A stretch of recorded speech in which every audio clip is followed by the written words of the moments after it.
This is video number 4, and I'm going to talk about culture. Culture is something that I find really interesting because of the way that people normally define it, and they usually limit it to referring to sort of national identities or subsections in national identity. So you can talk about California culture, you can talk about Los Angeles culture, and you also talk about American culture, you talk about Mexican culture, you talk about British culture. But that's not the way that I choose to define culture. The way that I see culture is the things that we do and why we do them, the reasons that we have for doing them. Essentially, it's how we live our life and how we define the reason that we live that way. And the reason that I want to talk about culture is because when you say that all Mexicans share a culture, it's not really true. When you say that all Americans share a culture, it's not really true. There really is more subsections within the larger context of how people live and the reasons that they live that way. And it goes even deeper than regional areas. It goes deeper than being part of California or being part of Los Angeles. It really goes down to the level of why you as an individual live the way that you live and why you do the things that you do.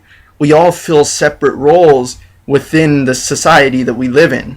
And because of that role that we fill, we live our life differently and we do things differently. For example, a janitor is not going to be living the same cultural experience as a doctor. That's just fact. The way that you see the world will be fundamentally different. If your job is to go around cleaning, it's completely different than if your job is to go around diagnosing people's illnesses.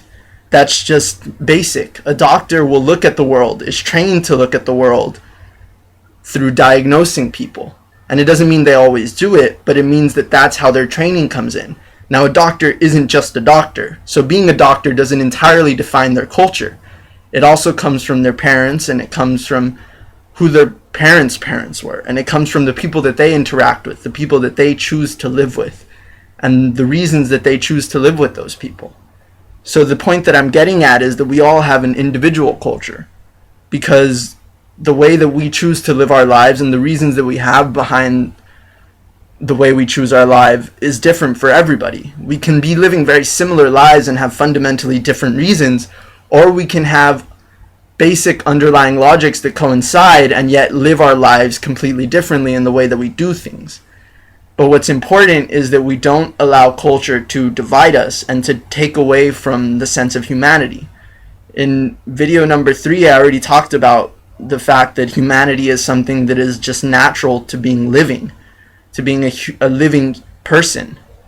And culture doesn't change that. Culture doesn't determine that. It doesn't reflect that. It's just the manifestation of how you live your life and why you live it that way. And you don't have to know what your culture is to have a culture.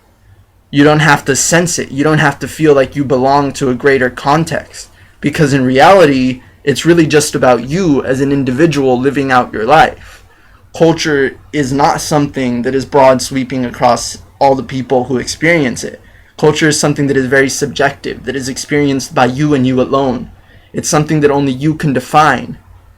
And we can put ourselves in a context and feel safety by saying that we are in a cultural context, and that's good. But the way that I see it is that we all live different cultural contexts, and so we shouldn't use culture as a way to stop ourselves from connecting to people who have a culture that is fundamentally different. I think that culture is something that we can use to define our own lives, but we shouldn't ever use to define the lives of others.